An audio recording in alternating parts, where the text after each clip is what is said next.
ચલો ફ્રેન્ડ, આજે આપણે બનાવીએ ગાજરના પરાઠા. 1 વર્ષનું બેબી હોય તો એના માટે લંચ કા ડિનરમાં આપી શકીએ આ સોફ્ટ એવા ગાજરના પરાઠા.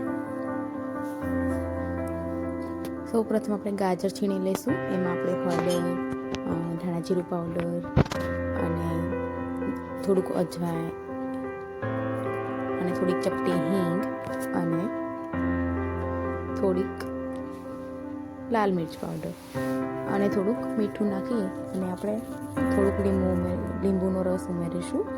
અને ત્યારબાદ એમાં આપણે ઘઉંનો લોટ ઉમેરી અને જેવો લોટ બાંધીએ એવો સોફ્ટ એવો લોટ બાંધી દઈશું. ત્યારબાદ એના લોયા કરી અને મસ્ત ગાજરના પરાઠા વણી અને શેકી લઈશું. તૈયાર છે આપણા ગાજરના પરાઠા. બેબી ખાઈ શકે અને હેલ્ધી. આને તમે દહીં સાથે પણ સર્વ કરો.